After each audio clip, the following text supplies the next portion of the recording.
Boa tarde a todos vocês que estão nos seguindo aqui no nosso canal no Instagram. Muito obrigado aí pela sua audiência. Estamos aqui aguardando a solicitação do Hernandes Dias Lopes para que nós possamos começar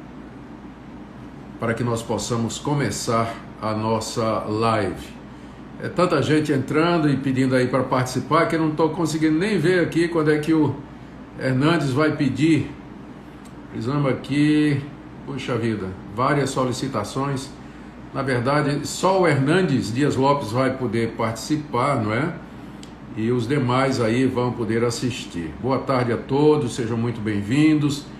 Também já vou informando que a uma certa altura eu vou ter que desligar os comentários, né? Senão não tem como a gente assistir. Deixa eu ver aqui se eu consigo. Deixa eu ver aqui. Pronto, o Hernandes já está aqui. Já vou enviar só para que ele possa entrar e participar dessa live, não é? Um assunto aí tão importante. Olá, olá. Fala, príncipe de Deus, você está bem? Tudo bem? É uma satisfação revê-lo. Que alegria. Alegria, varão. Coisa boa estar com você, viu? Prazer é muito meu. Muito obrigado por concordar em tratarmos desse assunto, né, que é um assunto tão importante. Deixe-me só aqui, eu vou desativar os comentários, né, senão fica Perfeito. praticamente impossível a gente acompanhar. Exato. E é um assunto assim, é muito delicado, muito sensível hoje, que está aí na pauta da sociedade, dos comentaristas, dos fazedores de opinião e, naturalmente, também, não é, na pauta dos líderes espirituais, religiosos aí, de todas as convicções religiosas que nós temos no Brasil. Exato. E sua presença aqui, como sempre, é uma alegria para nós. Eu creio que essa é a segunda live que a gente faz juntos, É a né? nossa segunda live. Esperamos que outras venham. Amém. Assim seja, assim seja. Pois é. Muito bom. Pastor, o nosso objetivo aqui, o nosso plano, conforme a gente combinou, eu vou compartilhar algumas perguntas que nos chegam sempre, não é? Sim. A respeito dessa questão, e aí a gente vai conversando sobre elas e vamos focar mais inclusive foi sua própria sugestão, né, antes da gente começar, que a gente focasse mais nos pressupostos teológicos e Perfeito. ideológicos que estão por Perfeito. detrás, né? Porque aí a gente atinge outras perguntas, responde outras perguntas, Isso. E né? se você me permitir, dar o Sim, pontapé inicial, manda botar, bala.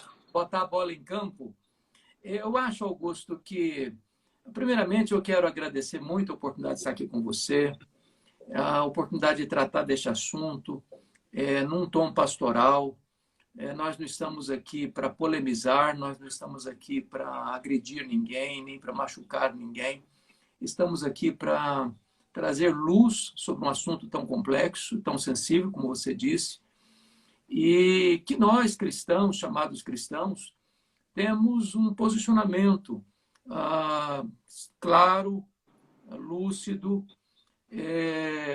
e temos um pressuposto, e eu queria muito que você já nos ajudasse a entender, porque você é um doutor em hermenêutica, você é um homem que tem dedicado a sua vida ao ensino.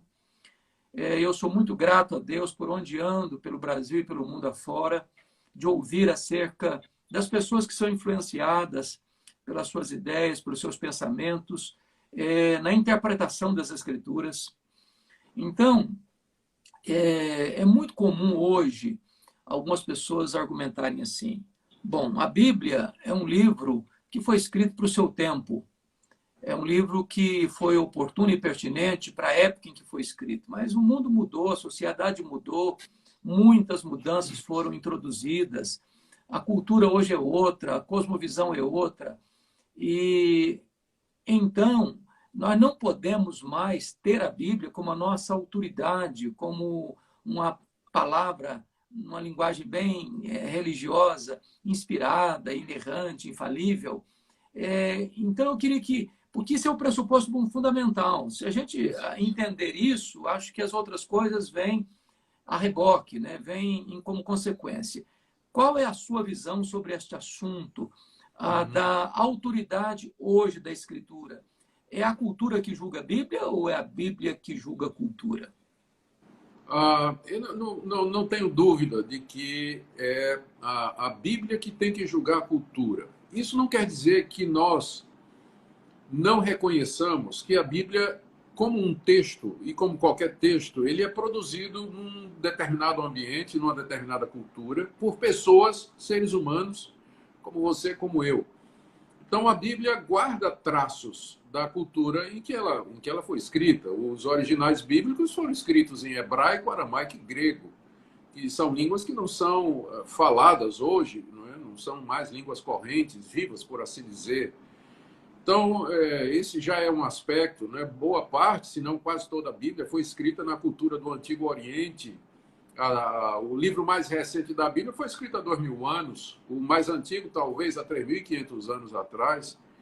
Então, é claro, a gente leva em consideração esse tipo de coisa. Mas o nosso ponto é que, sendo a revelação de Deus, Deus põe na Bíblia princípios eternos e imutáveis e que valem em todas as épocas, em todas as culturas, e que recebem diferentes expressões nas demais culturas. Deixe-me dar um exemplo aqui. Perfeito. O princípio bíblico é que nós devemos nos cumprimentar e saudar os irmãos sempre. A expressão cultural disso no Antigo Oriente era com beijo. Por isso que a Bíblia diz, não é? Saúde os irmãos com ósculo santo. Só que aqui no Brasil, não dá para a gente fazer isso, né? Aqui a gente aperta a mão, a gente dá um abraço, mas o princípio é o mesmo. Não é? A fraternidade. Sem parecer, a gente tem que manifestar afeto, cumprimentar os irmãos. Outro exemplo, o véu. Na cultura do Antigo Oriente, o véu era uma peça do vestuário que representava o papel da mulher, ou falava de que uma mulher era uma mulher honrada, e que ela estava debaixo de autoridade, e que ela sempre deveria usar aquilo como sinal de que ela estava debaixo de autoridade. Então, o véu significa isso no Antigo Oriente, mas no Brasil, o véu não significa nada disso, não tem significado nenhum na nossa cultura. O princípio é o papel diferente que Deus determinou para a mulher e para o homem. Eles se complementam, o homem liderando em amor e a mulher como sua ajudadora, com todo respeito. Esse é o princípio. No Antigo Oriente, isso se expressava pelo uso do véu, mas aqui no Brasil, o véu não representa isso. Por isso que a gente não usa o véu, mas o princípio moral continua. Então, Deus revelou princípios eternos, válidos para todas as épocas, ainda que dentro de determinadas culturas. E não é difícil verificar que princípios são eternos ou não. Geralmente, o Novo Testamento, quando ele argumenta a favor de algum ponto, ele usa argumentos teológicos ou argumentos baseados na própria Escritura, para determinar aquele ponto, não é? Como é o caso agora, chegando no ponto da questão da homoafetividade. Não é uma questão cultural. A gente não pode dizer assim, a bronca dos escritores da Bíblia contra a prática homoafetiva era uma coisa da cultura da sua época. Não é. Porque tem respaldo moral, tem respaldo na palavra de Deus, e quando se argumenta nessa área, os argumentos são todos teológicos, não tem nada a ver, não é uma questão de expressão cultural, é uma questão moral e, portanto, é uma questão que permanece para todas as épocas. Por isso a Bíblia julga a cultura e não o inverso. Augusto, você como estudioso da Bíblia, a Bíblia hoje, como você disse, o primeiro livro teria aí 3.500 anos aproximadamente, o mais jovem livro da Bíblia teria quase 2.000 anos. Que argumentos você tem para dizer que a Bíblia ainda é confiável? Que a Bíblia ainda merece confiança, como disse um escritor, e cujo livro todos nós conhecemos tão bem. Porque se eu creio que a Bíblia é palavra de Deus, e esse é o pressuposto dos cristãos, né? Nós cremos que a Bíblia é palavra de Deus. A pergunta é, esse livro merece confiança mesmo? Ele suporta uma análise exaustiva? Ele suporta interrogações de mentes brilhantes que vão questionar se esse livro é um livro digno de confiança? Qual é a sua posição sobre isso? Porque nós ainda Sim, estamos lançando os fundamentos, né? Estamos estamos tratando lançando dos os fundamentos. pressupostos. É verdade. Olha, Hernandes, tem muita coisa que a gente poderia argumentar em prol da confiabilidade da Bíblia. Tipo assim, a sua antiguidade, a harmonia do seu conteúdo. São 66 livros escritos em épocas diferentes, por autores diferentes, mas a mensagem é a mesma. Não há contradição provada na Bíblia. Há passagens difíceis, mas a contradição ela pode ser explicada sempre com argumentos e hipóteses, nos poucos casos em que isso acontece. Além disso, o conteúdo dela e o efeito dela nas sociedades. Esse livro tem sido o canal pelo qual mudanças impressionantes têm acontecido e mudado continentes inteiros. A civilização ocidental se estriba sobre o ensino da palavra de Deus, das escrituras sagradas. E ela é o livro mais atestado em termos de antiguidade e documentação do que todos os outros. A gente ouve falar, por exemplo, de Platão, de Aristóteles. O que é que você tem de Platão e de Aristóteles? Você vai ver, você tem quase nada escrito que remete à época deles, e boa parte do que eles ensinaram foi preservado em escritos de outros, né? Escritos de outros. Embora tenha muita coisa deles, da pena deles. A Bíblia tem 5.000 manuscritos. Isso estou falando só do Novo Testamento, para não falar do Antigo Testamento. E documentos bem próximos da época em que os eventos que são narrados aconteceram. E através dos anos não existe, Hernandes, um livro que tenha sido mais perseguido, mais atacado e mais criticado do que a palavra de Deus. Ateus se levantaram para dizer que esse livro em breve seria como Voltaire, por exemplo, né, que profetizou o fim do cristianismo, e né, pouco tempo depois da morte dele, o cristianismo está explodindo em todo quanto era lugar da Europa. Então, humanamente falando, nós temos muitos argumentos. Agora, a prova maior, eu sei que para muitas pessoas isso é bastante subjetivo, mas não tenha dúvida.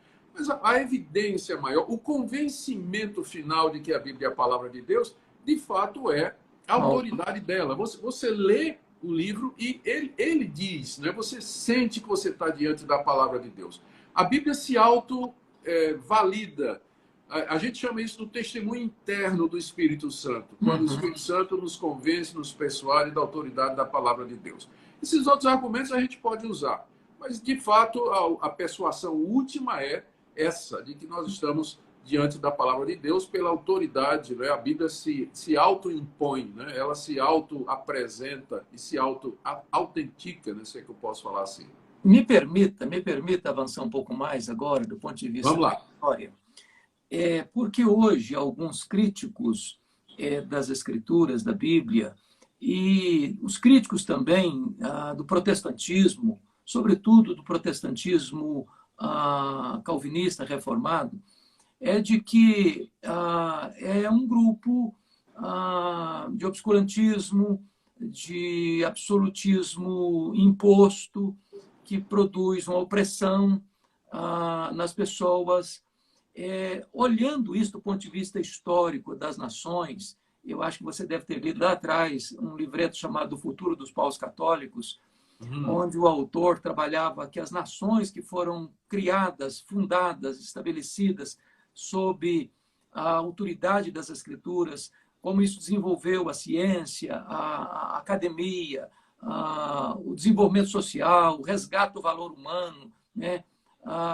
Você poderia dar uma pincelada para nós sobre isso? A importância da Bíblia na cultura dos povos, no desenvolvimento dos povos, das nações? Sim.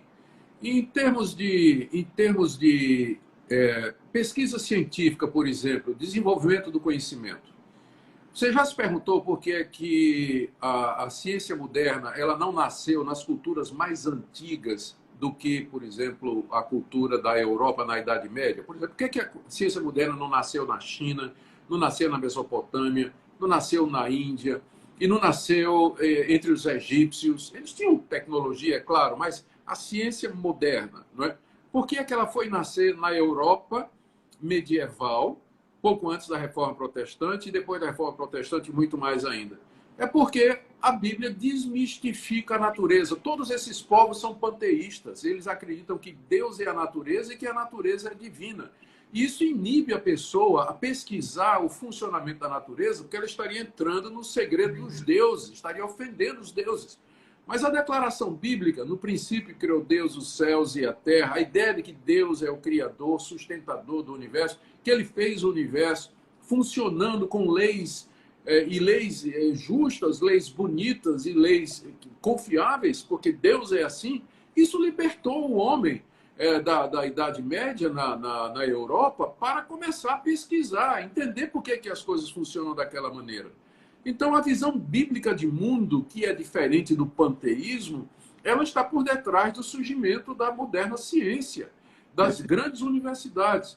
Também, em termos de política, a Bíblia fala, ela ensina a igualdade de todos os homens são criados à imagem e semelhança de Deus, o valor do homem não está no seu progresso financeiro, no seu conhecimento, no seu status social, mas no fato de que ele foi feito à imagem e semelhança de Deus, por isso ele tem valor, ele tem dignidade, e aí está a base do que a gente chama dos direitos civis fundamentais. Foram o Wilberforce, lá na Inglaterra, um cristão convicto, membro do parlamento, foi o que é responsável pela redução da carga de trabalho, pelo impedimento do trabalho infantil, a luta contra a escravidão, né? Já começa com Wilberforce e outros, né? Logo então, após a sua morte, aconteceu, né, a libertação dos escravos lá. Sim. Ele não chegou a ver, né? Veio depois.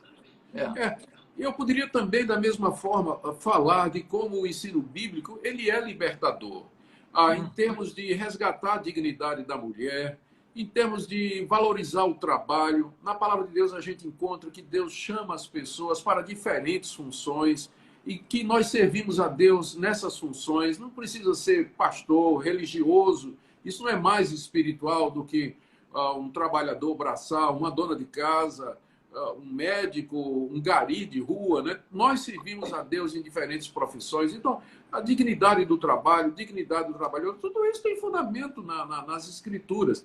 A Bíblia só pode ser acusada de opressora em todos os sentidos, ou em algum sentido, quando se deturpa o ensino dela, quando se interpreta o ensino dela à luz de interesses pessoais. Aí sim, né, você vai ter... Para manipular as pessoas e não para instruí-las. Exatamente. Augusto, hoje também, ainda dentro desse... Nós estamos rodeando o assunto para depois entrar no núcleo do problema. É muito comum escutar que a Bíblia está na contramão, ou os cristãos querem impor a cultura deles, a cultura religiosa deles, achando que é uma cultura superior às demais, por isso é opressora, e que, desta maneira, nós estamos atentando contra a ideia de um Estado laico.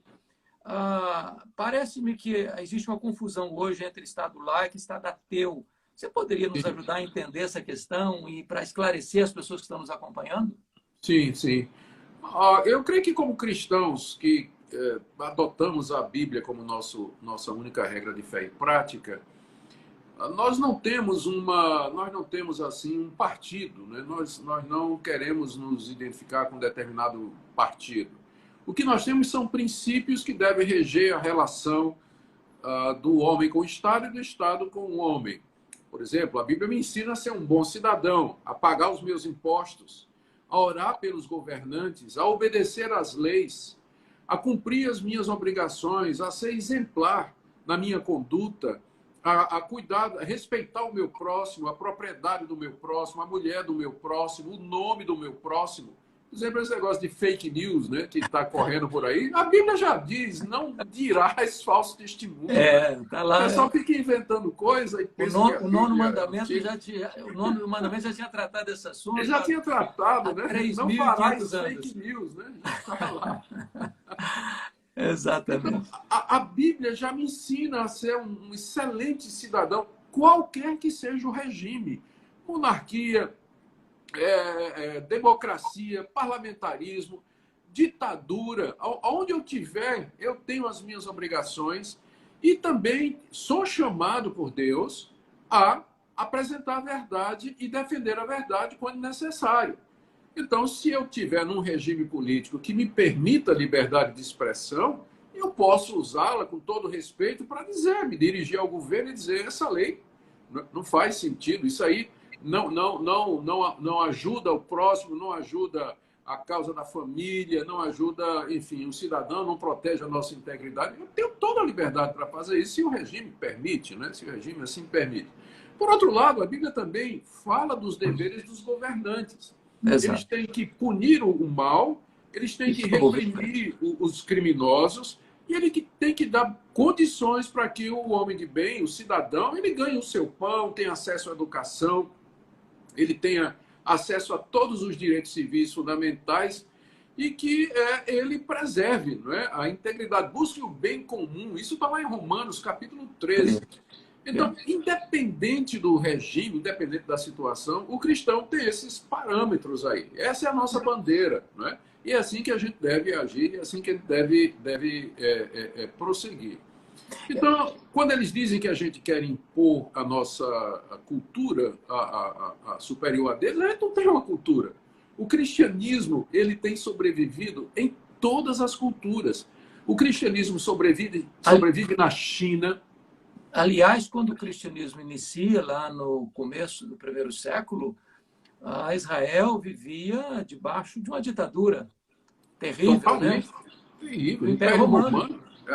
A igreja nasceu debaixo do Império Romano, né? Bem lembrado.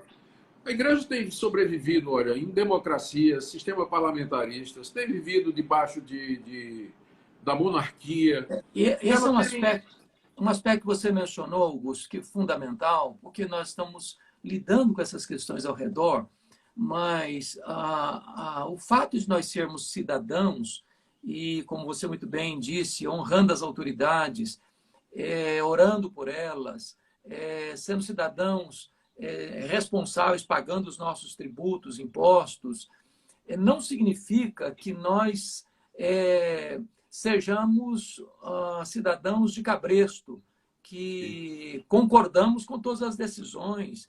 Há momento em que a igreja, os cristãos, precisam alçar a sua voz e alertar as autoridades.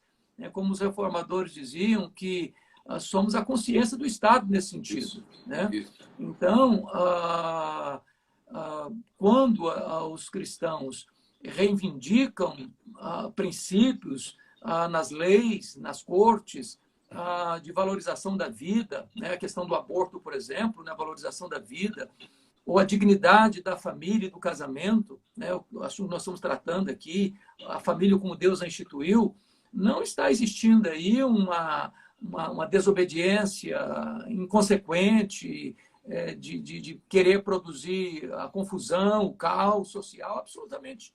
Nós estamos aí buscando aquilo que entendemos historicamente que pavimenta o caminho do progresso, do bem-estar da nação, do bem-estar da família, do cidadão. É isso mesmo, Augusto?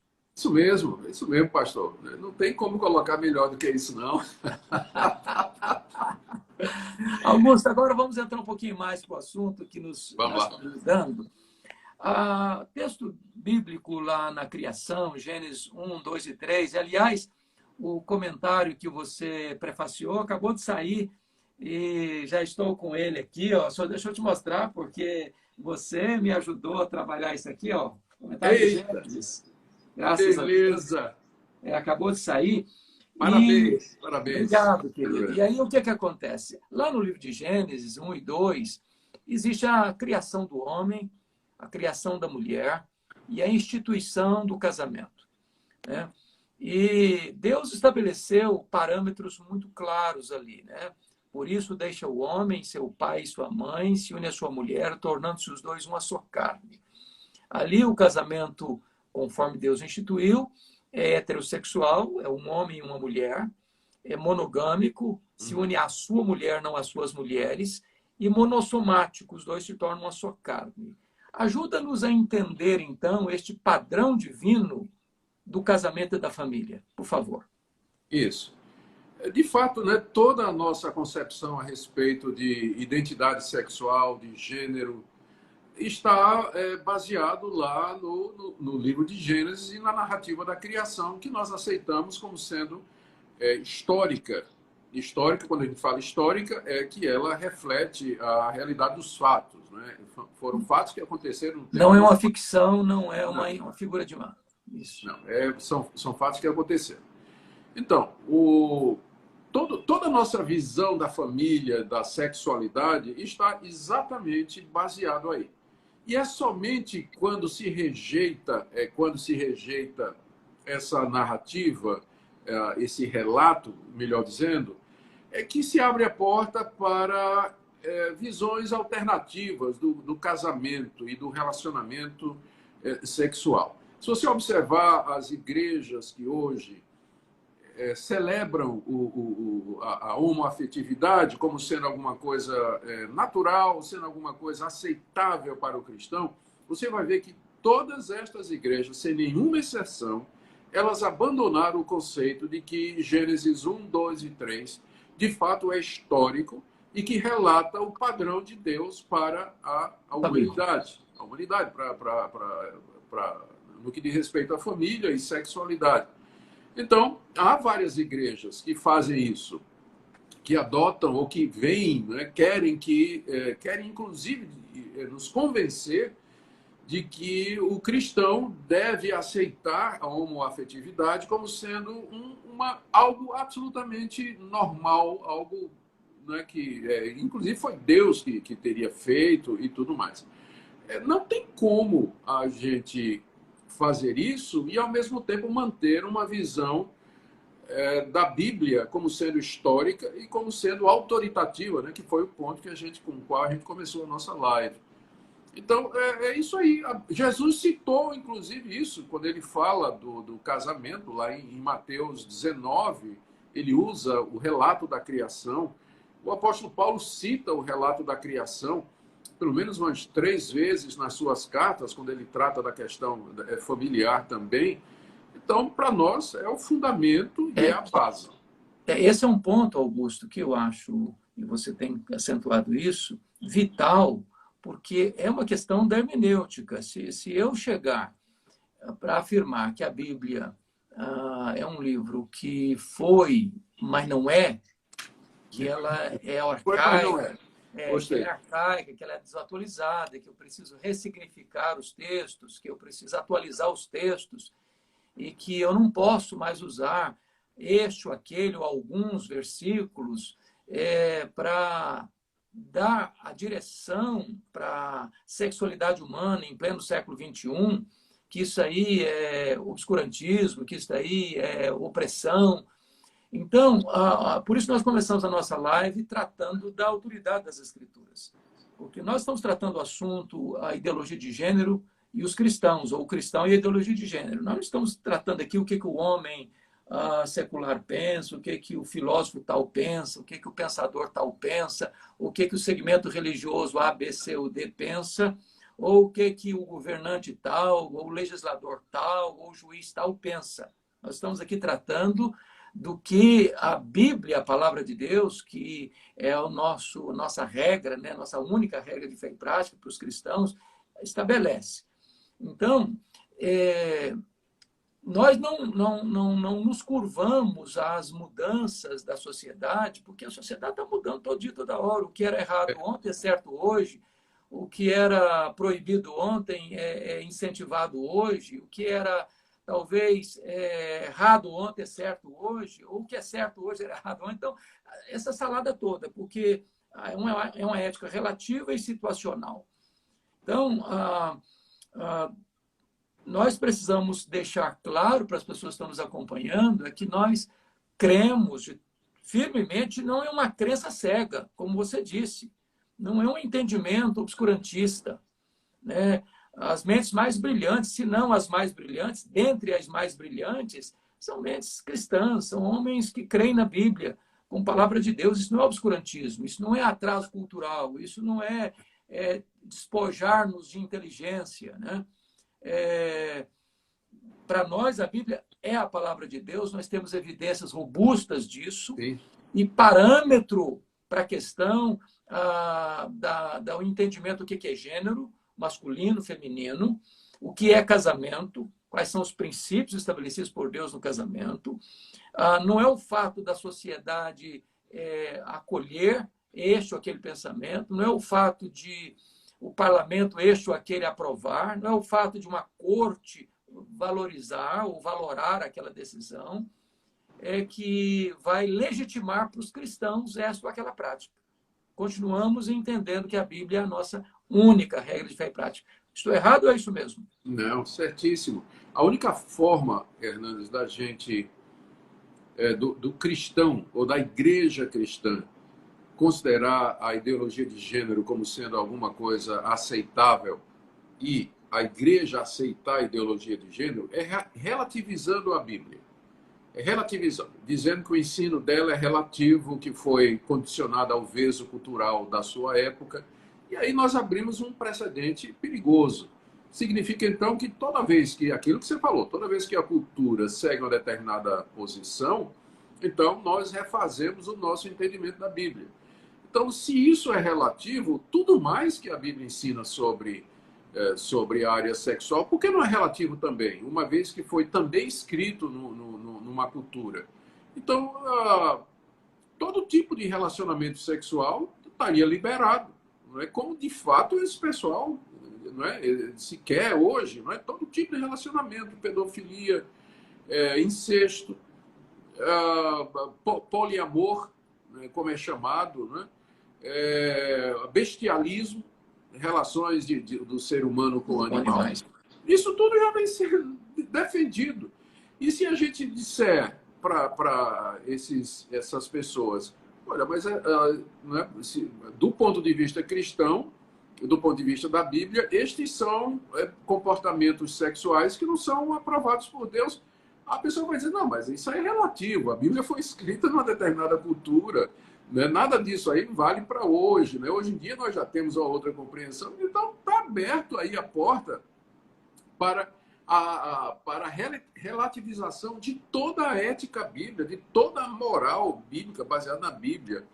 E o que é, de fato, um precedente perigoso, mas a gente caminha para lá, não é? A gente caminha para lá.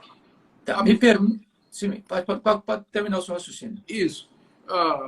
Por exemplo, você levantou bem a questão aí, puxou o assunto para Gênesis 1, 2, 3, maravilhoso.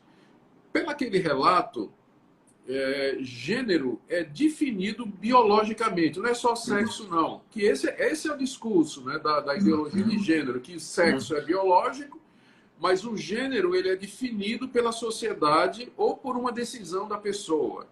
Então a pessoa pode ser biologicamente um homem, mas ela se entende pelos padrões da sociedade ou por uma autoconvicção, uma autodescoberta de que ela é mulher. Então ela é uma mulher presa no corpo de um homem. Então, sexo é biológico, gênero é definido pela sociedade. Mas aí isso quebra, né? Isso vai bem. Primeiro, né? A Bíblia manda que a gente se ame. Né? Ama teu próximo como a ti mesmo. Se eu me amo, eu vou amar-me como Deus me fez. Né? Eu vou amar-me como Deus me fez. Deus me fez um homem. Então eu vou amar o meu corpo, vou valorizar o meu corpo. Eu não vou querer impor aquilo que eu considero subjetivamente que eu sou em termos de gênero ao meu corpo biológico. Né? Eu estaria fazendo uma violência ao meu corpo biológico.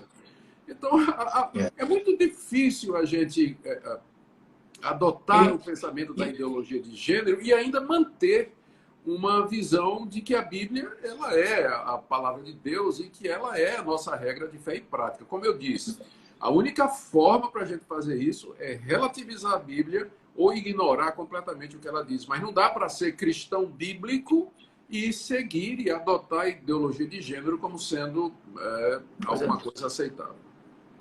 Augusto, outra coisa que também merece um esclarecimento é que, não raro, algumas pessoas acusam os cristãos, e eu quero aqui me alinhar com você, que muitas pessoas, em nome do cristianismo, torcem as escrituras para o seu bel prazer ou para as suas conveniências pessoais. Mas eu estou me referindo agora ao cristianismo legítimo, Sim. Ao cristianismo bíblico. Então, algumas pessoas acusam os cristãos de serem homofóbicos. Então, é muito comum hoje as pessoas, fulano é homofóbico, e não só o fato de mencionar o assunto já virou homofóbico, né? É, essa acusação cola no verdadeiro cristão que crê que a Bíblia é a palavra de Deus. Ajuda a gente a entender o que é homofóbico e o que é respeito às decisões que as pessoas tomam, sem concordar com as decisões que elas tomam. Nos ajuda a entender melhor esse assunto. Nossa, essa questão é bem ampla, viu, Hernandes? Vamos lá, vamos entrar, vamos ver aqui como é que a gente faz isso aqui, como é que a gente destrincha tudo isso aqui. Em primeiro lugar, nós temos que reconhecer com muita tristeza que muitas igrejas, pastores e cristãos têm tido realmente uma atitude de homofobia. O que seria uma atitude de homofobia? Seria você rejeitar não só o comportamento e o conceito da prática homossexual, mas a pessoa que o pratica, né? A pessoa que o pratica.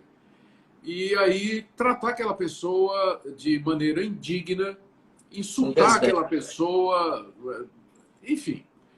Então, a homofobia seria isso. Eu posso perfeitamente discordar de uma pessoa que é homoafetivo, né, no seu relacionamento sexual. Eu posso perfeitamente discordar dessa pessoa e, ao mesmo tempo, expressar, né, com civilidade a minha discordância. Né? Eu posso discordar da pessoa, mas não quer dizer que eu vou rejeitar aquela pessoa. Hostilizá-la. Eu posso ter relacionamentos, posso ser amigo, né, de pessoas. Aliás, eu tenho gente no meu círculo de amigos que vai nessa direção.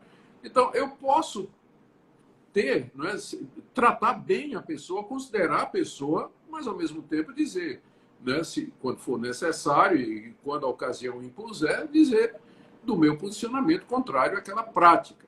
Então, o cristão pode fazer isso, deve fazer isso. Aliás, eu creio que é preciso a gente lembrar que há pessoas que são de fato crentes, nasceram de novo, são regeneradas, mas elas sentem atração por pessoas do mesmo sexo. É possível acontecer isso. O fato de que eu me converti não quer dizer que eu fui liberto de todas as tentações do meu coração corrompido. Os resíduos do pecado, a natureza pecaminosa permanece em nós, mesmo depois da conversão. Então, é a mesma coisa um heterossexual. A pessoa, depois que se converteu, ela vai continuar se sentindo atraída por pessoas de outro sexo, por mais de uma, inclusive por aquelas que não são seu marido ou sua esposa. Então, da mesma forma que eu luto contra as tentações de ser heterossexual, essa pessoa vai estar lutando também contra aquela tentação da prática homoafetiva, né? Aquela atração por pessoas do mesmo sexo. Então, existe essa possibilidade e a igreja deveria reconhecer isso e acolher essas pessoas e ajudar essas pessoas da mesma forma que ajuda outras que têm inclinações para outros lados, né? Para outros comportamentos que não seriam de acordo com o comportamento ético da palavra de Deus. Então, essas pessoas precisam de ajuda, elas precisam de orientação, de graça para conviver. Eu venho já há algum tempo acompanhando uma pessoa, né, já faz alguns anos, né, que eu tive o prazer de conhecer, e ela sente atração por pessoas do mesmo sexo, e a gente já vem conversando, já é crente mesmo, de verdade, é membro de uma igreja, o pastor sabe da luta que ela enfrenta, né, dos desejos que ela tem, mas a pessoa aprendeu a lidar com isso, aprendeu a mortificar esse tipo de sentimento, da mesma forma que eu aprendi a mortificar o desejo por mulheres que não são a minha. Né? Todo homem heterossexual, ele vai sentir atração por outras mulheres que não seja dele, né? Não seja dele. Então ele tem que mortificar também esse tipo de coisa, né? Então aqui também, eu acho muito obrigado, Augusto, de você trazer esse esclarecimento, porque às vezes, nós vivemos num país de tantas radicalizações daqui e dali, e às vezes na defesa de uma tese ou de uma verdade, a gente corre o risco de se tornar cáustico, né? Às vezes implacável até, duro demais, e machucar pessoas. Então, precisamos distinguir o que é não concordar com uma prática, com uma escolha, e respeitar a pessoa como ser humano, com dignidade. Inclusive, uma pessoa dessa, chegando a uma das nossas comunidades, ela não ser hostilizada, não ser repudiada, rechaçada, mas amada. Porque, como você muito bem disse, todos precisam e carecem da graça de Deus, da glória de Deus. Então, o evangelho é para todos, né? Então, se existe algum cristão que, em nome do cristianismo, desenvolve essa questão da homofobia, precisa refletir isso à luz das Escrituras. E talvez uma coisa boa que a gente pudesse relembrar agora é a experiência que o apóstolo Paulo teve na cidade de Corinto, né? Na cidade de Corinto, porque muitos membros da igreja de Corinto vieram de uma prática homoafetiva. Era uma coisa muito comum em Corinto, né? Havia ali o templo de Afrodite, né, na Acrópole, ali em Corinto, e muitas pessoas que vieram para a igreja, convertidas a Cristo, deixaram aquela prática, né? Como você disse, poderiam ser tentadas, e como qualquer ser humano é tentado em muitas coisas, né? Mas a outra coisa que talvez você pudesse nos ajudar é, uma vez uma pessoa achando que é homossexual, a homossexualidade ou homoafetividade, para sempre ela vai ter que ser aquilo. É possível uma pessoa ser convertida a Cristo e alguém que se intitulava homossexual tornar-se heterossexual, casar-se, construir família, ter filhos. Na sua experiência pastoral, você tem visto isso? Na história da literatura, você tem visto isso? Você acha isso possível e plausível hoje? E aquele texto que você cita de Paulo escrevendo a Corinto, né, aos cristãos de Corinto, 1 Coríntios 6, se não estou enganado. 6:9 a 11. Isso. Ele diz assim, ele dá uma relação de comportamentos contrários à ética bíblica, e lá no meio ele coloca a prática da sodomia e a prática do homossexualismo, né? É que a palavra que ele usa para sodomita, Sodomita, né? É efeminado. Isso, e tem a palavra para efeminado, né? Ele usa para indicar o passivo e o ativo. O ativo, né? Isso. Ativo, exato.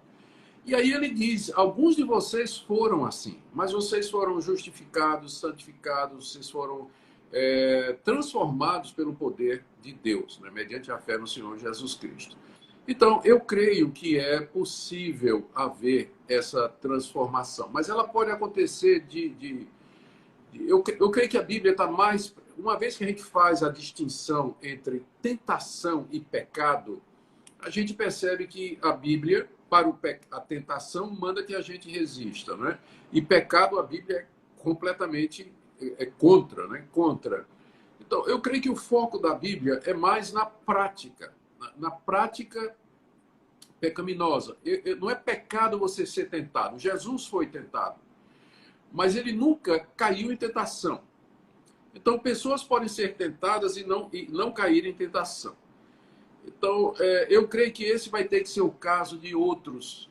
A literatura que eu tenho lido, recentemente eu li um livro de Nancy Pearcey, muito bom, Love Thy Body, Ame o Seu Corpo, está em processo de tradução, que trata exatamente da questão de ideologia de gênero.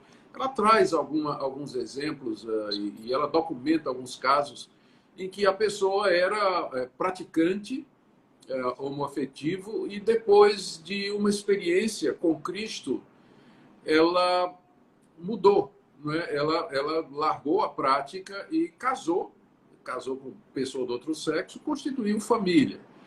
Mas eu creio que boa parte dos casos isso não acontece. Não acontece.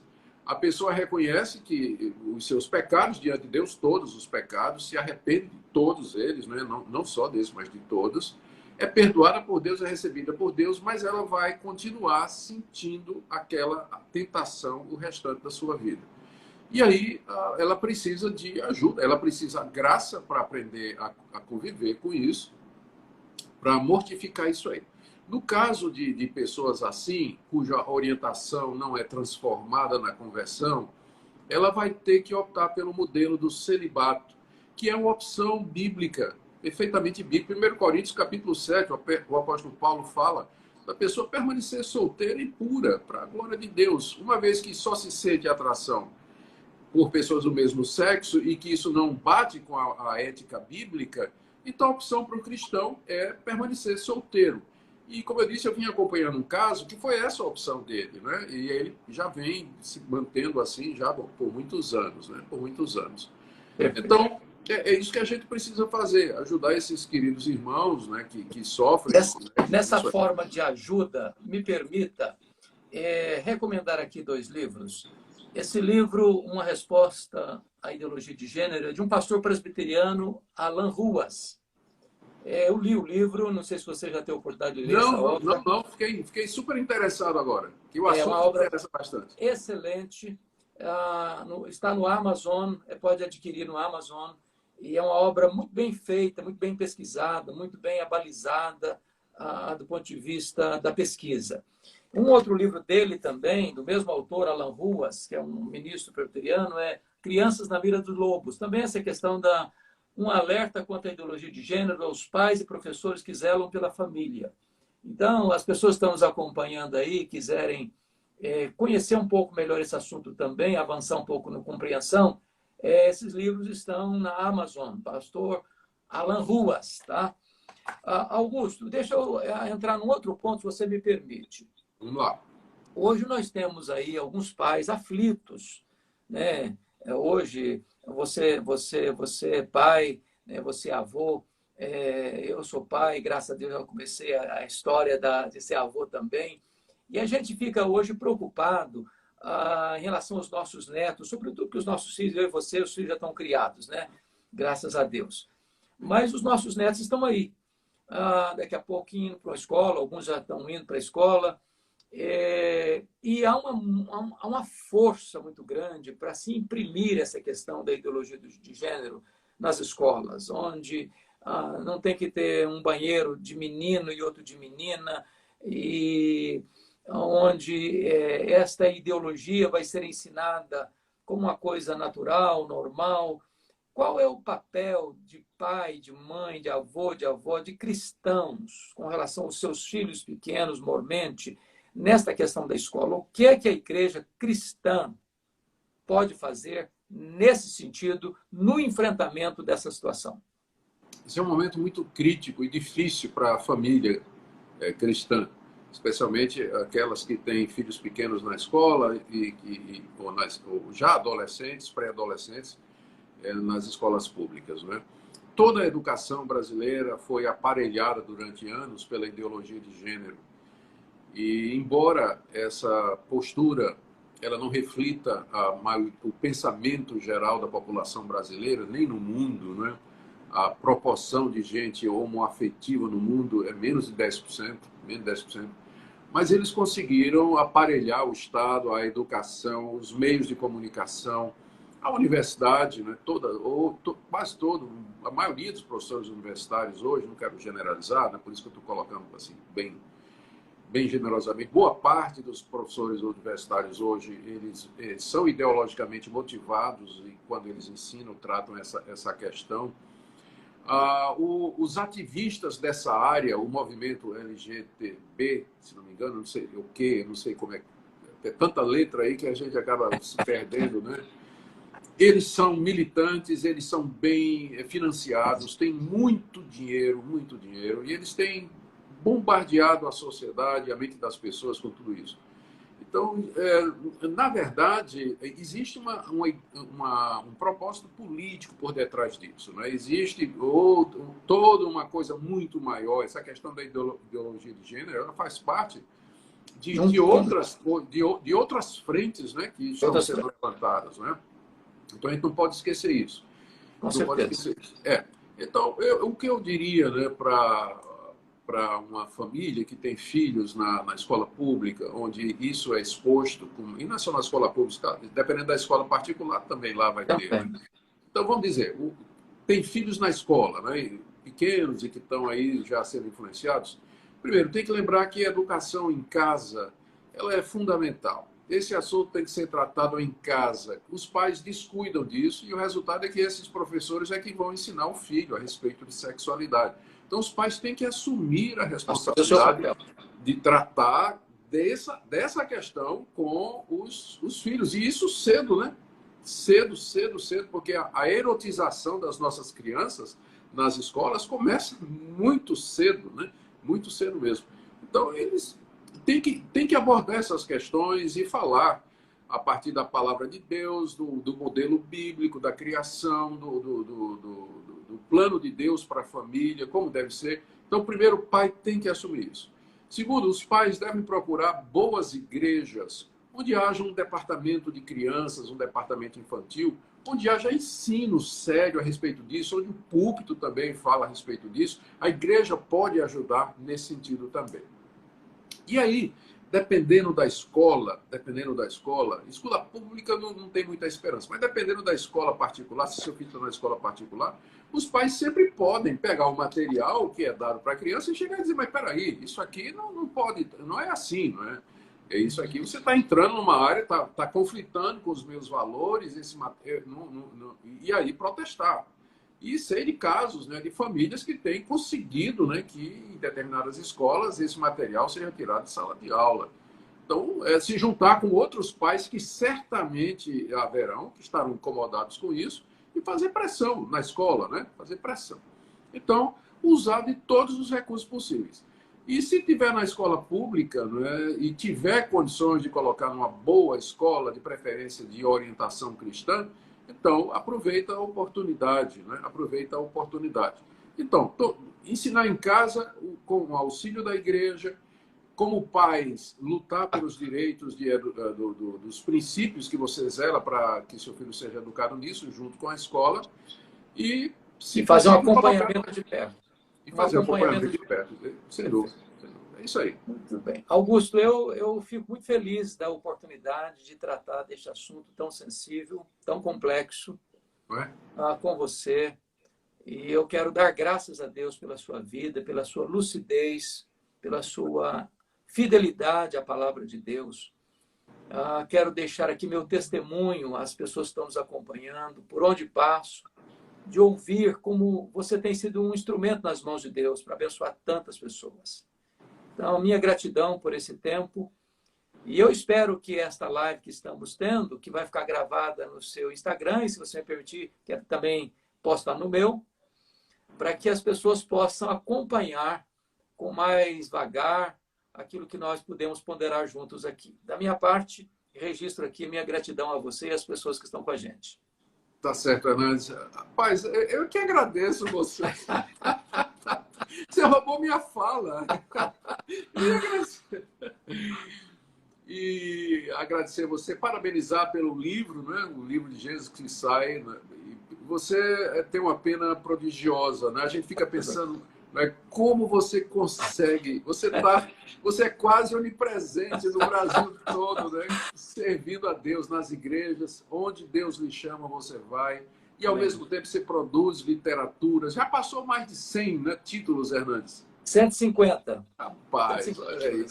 Só que Deus te dê coragem, força, resiliência, saúde para que você continue a abençoar a nossa igreja com o seu ministério, querido.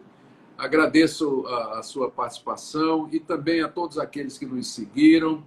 E nós queremos fazer um agradecimento especial aqui. O André Bahia, né? Isso. André Bahia, lá do Piauí. Piauí. Querido irmão, ele que nos deu a ideia, né, de nos juntarmos para fazer essa live. Então, um abraço aí a você, André. Muito obrigado.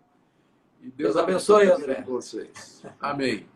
Abraço. Vamos lá, então. Um abraço. Grande amigo. Um abração. Tchau, tchau. Tchau.